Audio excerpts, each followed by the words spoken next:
Disturbing था। BPSC में 67 BPSC का पीटी से लेके मेंस सारा का सारा डिस्टर्बिंग किया था। कई बार पीटी कैंसिल हुआ, मेंस तो कोर्ट कचहरी का मसला आ गया। फिर रिजल्ट जैसे कोर्ट की डिसीजन आया तो रिजल्ट दिया गया 67 का इंटरव्यू। हर बच्चों की अपना एक स्ट्रगल, ये इनका स्ट्रगल कुछ ज्यादा ही हो गया, मतलब कुछ ज्यादा ही, मतलब समय ने कुछ ज्यादा ही तोड़ दिया।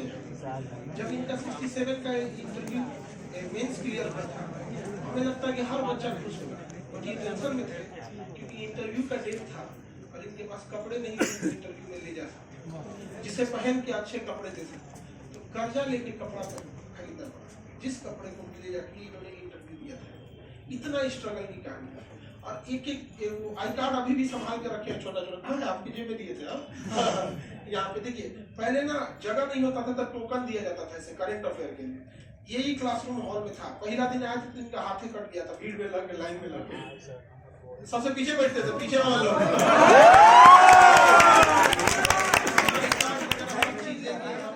और इनको याद था कि हम जिनका रिजल्ट हो जाता था उनको पर्सनल नंबर दे देते। तो अभी रिजल्ट हुआ ना, कहेंगे सर आप तो नंबर दे दीजिए। तो कई सारी स्टेट्स आई आपकी, अब आप इन्हीं के मुझसे समझिए इनकी जुबानी की क्या क्या संघर्ष होता है। शायद आप लोग अपनी कहानी से रिलेट कर सके, जिनको समस्याएं आती हैं, और आप में से बहुत सारे लोगों की शायद इनसे ज्यादा या किसी की इनसे कम समस्या है, लेकिन आपकी और इनकी दोनों की मंजिल एक थी कि कैसे भी करके रिजल्ट लेना है, नहीं तो कहानी अधूरी ही रह जाती है। ठीक है,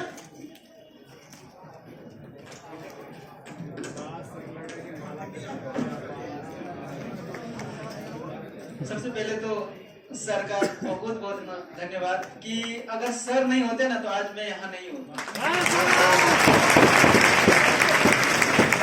मैं आप लोगों से 2-3 चीजें बोलूंगा। एक तो मेरे यहाँ पहला एक्सपीरियंस खानजिया सेंटर में मेरा कैसा था पहले, अब तो केजीएस हो गया है, तो और उसके बाद थोड़ा मेरी स्ट्रगल, और उसके बाद थोड़ा पढ़ाई से रिलेटेड कुछ भी हो। तो जिस दिन मेरा फर्स्ट दिन था मेरा खान सर के पास, मैंने एक चीज देखा, बाहर में लिखा रहता था सर उस टाइम, बिना मैप के जीएस पढ़ना समय की बर्बादी, इससे ज्यादा कुछ नहीं। तो वो देख के मुझे लगा कि एक दिन देखता हूँ मैं पढ़ के मैप आखिर होता है क्या है। तो मैंने जब से एडमिशन लिया उसके बाद लाइन बहुत लंबी लगी थी, सबसे पीछे जाके लगना पड़ा। उसके बाद जब आ रहे थे तो इतना ज्यादा भीड़ हो रही थी तो मेरा हाथ ये दीवार में ही कट गया था। और उसके बाद मुझे लगा था कि मैं दोबारा इस क्लासरूम में कभी नहीं आऊंगा। लेकिन जब पढ़ाई स्टार्ट हुआ उस दिन मुझे पहली बार पता चला कि पीओके जो है, जो अपना 30% पाकिस्तान के पास है, 10% चाइना के पास है, 80% हमारे पास है, तो वो पढ़ाई और इतना मजेदार पढ़ाई हो कि मैं इतना ताली बजा कटे हाथ से उतना किसी दूसरे ने नहीं बजाई क्लास कभी मिस नहीं किया मैंने क्लास किया। और मेरे साइंस जो मेरा बेसिक साइंस जो हुआ है, मैंने कभी ज्यादा साइंस के लिए कुछ पढ़ा नहीं। मेरा साइंस का पढ़ाई जैसे हो गया, सर को पता भी नहीं मैंने साइंस पढ़ लिया। मैंने पूरा साइंस ये सीढ़ी पर बैठ के पढ़ा था। 9 से 10 से 11 के मैथ था और 9 से 10 का साइंस का क्लास होता था, तो मैं 1 घंटा पहले आके सीढ़ी के पास बैठ जाता था और सारा साइंस का, सर को देख तो नहीं पाते थे, पूरा नोट्स बना लेता था। सारा साइंस मेरा यही से तैयार हुआ था। नहीं सर, बिना एडमिशन का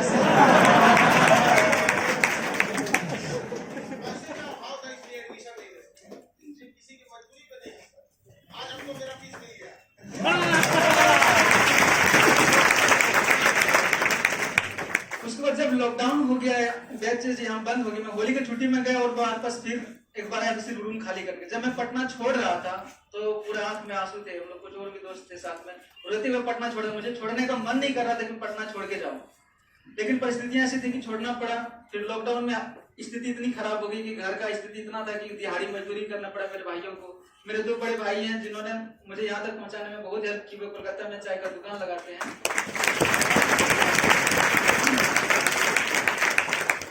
और लॉकडाउन के दौरान मैंने पढ़ाई नहीं छोड़ी थी। लॉकडाउन के दौरान होता ना, घर से बाहर थोड़ा 200 मीटर दूरी पर मैंने एक घर बनाया था, कुटिया टाइप का, अपने खुद से बनाया था। उसका नाम दिया था लॉकडाउन हाउस। और मैं वहीं जाकर रोज 5-6 घंटा, 6 घंटा, 7 घंटा, 8 घंटा रोज मैं पढ़ता था। लॉकडाउन में भी पढ़ा। लेकिन जब मुझे लगा कि मैं घर से मैं नहीं हो पा रहा हूँ, इंटरनेट नहीं चलता था, वहाँ नेटवर्क नहीं रहता था, एयरटेल और जियो दोनों में से किसी का, तो मुझे लगा कि अब मुझे देवघर जाना चाहिए। मेरा बांका जिला से हूँ, देवघर थोड़ा हम लोग का कटरिया से नजदीक पड़ता है। तो देवघर में रह के जब मैं गया तो मैंने बोला कि घर में कुछ भी नहीं था। ऐसा था कि कुछ समय खाने को भी लाले पड़ गए थे लॉकडाउन के दौरान, बहुत खराब स्थिति हो गई थी।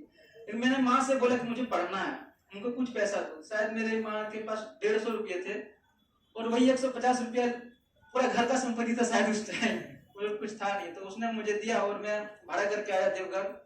वहां रहा, एक दोस्त के पास रहा 10-15 दिन तक, उसके साथ रहा। उसके बाद फिर मैंने ट्यूशन पढ़ाया बच्चों को और उसके बाद धीरे धीरे अपना पढ़ाई का खर्चा निकाला। और उसके बाद भाई साहब का लॉकडाउन खत्म हुआ तो भाई साहब फिर से दुकान लगाने चले गए कोलकाता। तो फिर वहां से मुझे सब मिली। उसके साथ इसी बीच में खान सर का जो बैच आ गया ऑनलाइन, वो ऑनलाइन नहीं आता तो मैं आज यहाँ नहीं होता। तो ऑनलाइन में जो है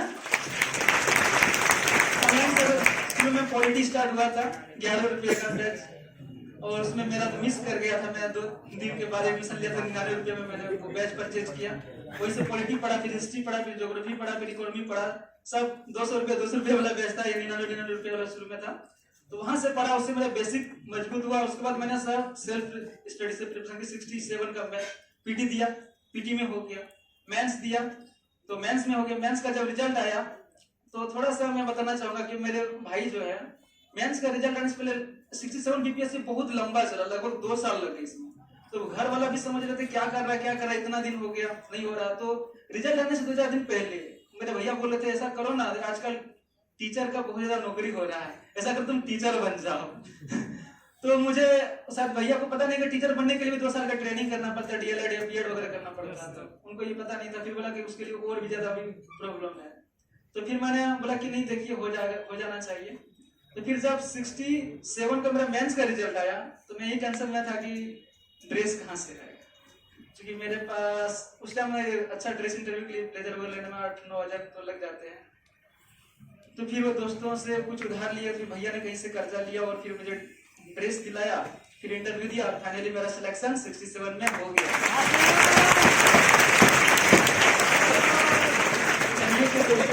अंकुश कुमार दास 758 रैंक के साथ 67 में हो गया। फाइनल सिलेक्शन 68 का मैंने पीटी दिया, पीटी हुआ, मेंस दिया, मेंस हुआ और इंटरव्यू 10 जनवरी को है। 69 का भी पीटी हो गया, उसका भी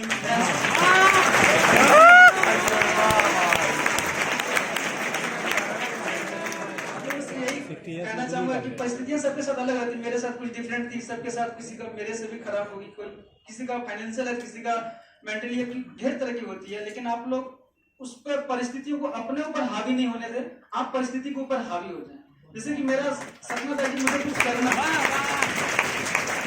मैंने कभी घर में ये नहीं बोला कि पैसे है तो करूंगा या पैसे दो तो करूंगा, लेकिन नहीं, कुछ भी नहीं था, फिर भी मुझे कुछ करना था। और दूसरा था कि जब मैं पटना छोड़ने से पहले खान सर यहाँ बोला करते थे क्लास में, एक दिन जब तुम लोग अधिकारी बन के आओगे तो पर्सनली तुमको नंबर दूंगा और अपना मिठाई तो लेके आज मुझे ऑफिस में मेरा पर्सनल नंबर भी मिल गया है, ये मेरा सपना। उसके बाद जब बीच में मैं खान सर को और हम लोग सर से इतना संबंध पहले था, जब ये लॉकडाउन से पहले का, तो मुझे पता नहीं था कि खान सर इतने बड़े मेगा स्टार बन जाएंगे, पूरा वर्ल्ड वाइड फेमस हो जाएंगे। तो मुझे जब लिख रहा था मैं उस टाइम तो फेमस हो चुके थे इतना सारा, तो मुझे लग रहा था कि नहीं, मुझे खान सर का नंबर चाहिए तो चाहिए, चाहे मुझे 2 घंटा एक्स्ट्रा क्यों न पढ़ना पड़ जाए। रात में 2 बजे तक लिखता था, मैं 2 की जगह 3-4 बजे तक लिखता था मेंस के टाइम में। तो लेकिन था कि नहीं, सर से मिलना है, सर का नंबर लेना है। और मुझे रिजल्ट आए हुए 50 दिन से ज्यादा हो गए और मुझे यहाँ आने में लेट हुई। इसके पीछे भी आप लोग थोड़ा मेरा संघर्ष था कि कभी इतना हो नहीं पा रहा था कि मैं इधर फिर आऊं। तो अभी मैं 68 का डॉक्यूमेंट वेरिफिकेशन के लिए आया था, कुछ पैसे लेके, उसके साथ सोचा कि सर से भी मिल लेता हूँ, पर्सनली आने के लिए मेरे पास। तो यही था सर।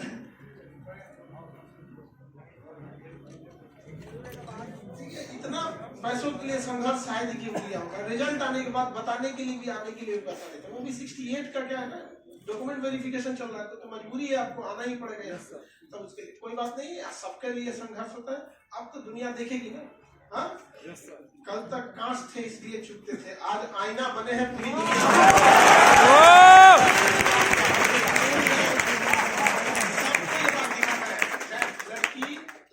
सब लोग समझा के कि नहीं कर लड़के लोग, आप लोग के लिए देखिए, कल स्वराज लिखी थी, MES में उनका भी था फर्स्ट अटेम्प्ट में, इनका भी फर्स्ट अटेम्प्ट।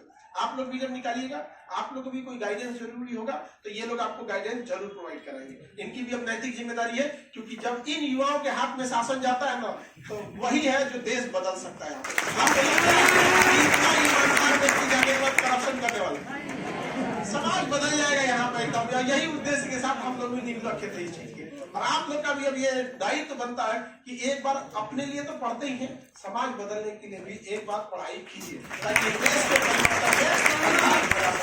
गुलामी अगर रहती, हम देश के पास अगर गुलामी रहती तो शायद हम लोग स्वतंत्रता संग्राम में भाग लिए रहते। उस समय समस्या गुलामी की थी, आज समस्या भ्रष्टाचार की है यहाँ। तो ये चीजें आप जैसे युवाओं के हाथ में जाएगा तो जरूर बदलेगा। और ऑनलाइन वाले बच्चे लोग देखिए कैसे साइंस यहाँ पढ़ लिए, और इसी श्रेणी से आवाज जाती थी, इधर ही बैठ के यहाँ पे साइंस पढ़ लिए। और ऐसा नहीं कि इस शौक से, ऐसा नहीं कि बिना देखे, अभी इनका कहना है कि बिना देखे पढ़ साइंस, ये जस्ट इसके बगल वाली सीढ़ी है ना यहाँ पे दिखती है, जब यहाँ पढ़ाते थे तो यहाँ पे भी भीड़ लगी रहती है। ऐसा नहीं, शौक वैसे नहीं थे। और वहाँ जो बाहर बैठा रहता था उससे स्टाफ भी क्या कहेगा वहाँ पे। और ऐसा नहीं कि हम लोग के पास कोई बहुत ज्यादा सख्ती रहती थी पैसे के लिए भी कि नहीं देना ही एडमिशन, वो एक मैनेजमेंट का हिस्सा होता है। अगर एकदम छोड़ दीजिएगा तो लापरवाही करने लगेंगे लोग, बच्चे लोग पढ़ाई की। तो साइंस यहाँ पढ़ के 11 रुपए का जो बस था, 2 दिन इन्होंने लेट कर दिया तो वो 51 हुआ अगले दिन, उसके बाद क्या हो गया 99 हो गया। वो 2020 का बैच था वहाँ पे ऑनलाइन वाले। और देवघर जाके होम ट्यूशन पढ़ाना ताकि उससे कुछ पैसे लग सके। पहले अटेम्प्ट में कोई आइडिया न होना, लेकिन इतना पता था कि प्रैक्टिस करना है तो करना है। आज हर संघर्ष पार कर गया यहाँ पे, और नंबर वगैरह भी हम आपको दे दिए, कोई दिक्कत होगा तो हम है यहाँ। LIC क्या कहता है, जिंदगी के साथ भी जिंदगी के बाद क्या कहता है, नौकरी के पहले भी नौकरी के बाद भी। नौकरी के पहले कोई और संघर्ष था, नौकरी के बाद कुछ और संघर्ष होगा। आपको किसी भी तरह का, जैसा नौकरी के बाद भी कुछ कुछ चैलेंज आता है। कुछ लोग अपने सीनियरिटी को हौस दिखाएंगे, अरे भैया हमारे विद्यार्थी पे, हमारा विद्यार्थी पे ऐसा हो सकता है जी। आप लोग के लिए भी ये आपको सीनियर के तौर पे मिलेंगे, आप लोग जाएंगे तो ये लोग जूनियर मिलेंगे यहाँ पे। इनको भी अच्छे से समझाना है, आप लोग तब तक सीनियर बैच के रहेंगे। और अगर नहीं समझे तो चूंकि यहीं के हैं तो आपका अधिकार बनता है थोड़ा लगा भी देना। नहीं समझे, सीखने की ललक हमेशा रहनी चाहिए। एक बार में सोचिए इतना संघर्ष करके कितनी बीपीएससी दी, समझा क्या? अब रोना नहीं रोना तो कितनी तकलीफ से है, समझा है कि नहीं? कितना तकलीफ है, इससे तो बेटर ही कंडीशन में होती है। या कोई लोग बता नहीं पाते, अगर कंडीशन खराब, अच्छा इनका ही रिजल्ट नहीं होता तो आके बताते, लोग मजाक उड़ाते हैं। आज पूरी दुनिया बदल गई, हाँ। इसलिए आप लोग भी मेहनत कीजिए, मन लगा के। और अगली बार आप लोग यहाँ आइए, आप लोग को भी इन लोग से मिलाते रहते हैं, ताकि आप लोग अगर कमजोर पड़े तो एक बार हमेशा आपको क्या करना है, मोटिवेट होते रहना। और इन लोग की वजह से हमारे यहाँ मिठाई खरीदने की जरूरत नहीं। कई साल से हमारे यहाँ मिठाई नहीं खरीदा गया। अब कभी कभी ना टीचर लोग कहते सर एक तरह की मिठाई नहीं होती, हर अलग अलग टाइप की मिठाई होती है। डेली हम कहेंगे सर वो 1 किलो हम अकेले कैसे खाएंगे, 3 किलो लेके आए। देवघर का पेड़ा बहुत फेमस है। अच्छा है, आप लोग भी जहाँ जहाँ पोस्टेड रहिएगा, मिलने आइएगा तो वहाँ से वहाँ कुछ चलता, वहाँ का चीज हम भी अपना व्यवस्था करते रहे हैं। तो हमको कोई दिक्कत नहीं, आप जैसे देवघर से ले आए, जिसका जहाँ पोस्टिंग रहेगा, जहाँ से आप रहेंगे वहाँ से लेते आइएगा, हमारा भी होता रहेगा। आप लोग मन लगा के पढ़ाई कीजिए। ये एक सपना होता था कि जैसे दिल्ली से ऐसे शिक्षक आए यहाँ पर। अच्छा, जहाँ पर कहीं भी शिक्षक थे भी लोग पढ़ाने के लिए व्यवस्थित ढंग से, उनकी फीस इतनी महंगी होती थी जिसका कोई हद नहीं, बहुत स्ट्रगल हो जाता था फीस को लेके यहाँ, समझा कि नहीं? और आप लोग 67 वाले हो, 69, अरे 67 वाले ये है जी, मेरा दिमाग में आज हो गया। तो कंफ्यूजन में, जब तक आपका हो नहीं जाता है, आप लोग कंटिन्यूअस जुड़े रहेंगे लोग यहाँ पे। आंसर राइटिंग से लेके, अगर आप आंसर राइटिंग करते रहिएगा यहाँ पे, अगर कोई दिक्कत आएगा बैच खत्म होने के बाद भी आप लोग के लिए आंसर राइटिंग के लिए हम लोग व्यवस्था कर देंगे। वहाँ पे डेली आपको कम से कम 2 घंटे 3 घंटे बैठ के डेली आंसर क्या करना है, लिखते रहना है। और ईमानदारी से लिखिएगा, जैसे ये लोग ईमानदारी से लिखा था लोग आंसर यहाँ पे, रात 2 बज जाए कोई बात नहीं, 4 बज जाए, वहाँ पे घर के बाहर अपनी कुटिया बनाइएगा ताकि डिस्टर्बेंस ना हो। आप लोग भी लिखे। कुछ बच्चे क्या होते हैं, कुछ स्टूडेंट बड़ा बेहतरीन ढंग के लिखते हैं कि आंसर राइटिंग चेक होने के बाद कई बार हमको मतलब देख के खुश हो जाते हैं कितना बेहतरीन लिखा। कुछ उल्टा सीधा लिख देते हो, इससे क्या हमें गुस्सा लगता है, क्यों चेक कराने दीजिए यार, तुम्हें खुद ही पता हो जाता था कि ये बीपीएससी लेवल का है। ऐसा नहीं कि वो नहीं लिख सकता था, लेकिन उसको लगता है कि अरे एग्जाम थोड़ी है, तो आप मजाक कीजिए कि एग्जाम आपके साथ मजाक करते हैं। यहाँ आना आप लोग को भी है, समझा गया कि नहीं गया? बेस्ट ऑफ लक, आपको आगे बढ़ते रहिए आप लोग भी, और आपको भी एकदम बेस्ट ऑफ लक। 3 बीपीएससी निकालिए, रखिएगा एक ही ठो। एडीएम को पूछ दीजिए सर।